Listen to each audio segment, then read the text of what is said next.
here is how we can turn off the time limit on the Apple Watch. Let me explain it from all of the possible angles. So let's get started. If it's your first time on Foxtecc, then subscribe so you don't miss videos like this one, because there are actually more ways how the time limit or limiting can be set up on the Apple Watch.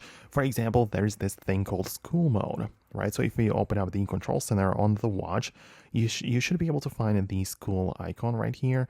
And this basically limits the usage. It limits the Apple Watch to just this screen with the time and nothing else. And you can hold down on the digital crown to leave it, just continue and click on exit.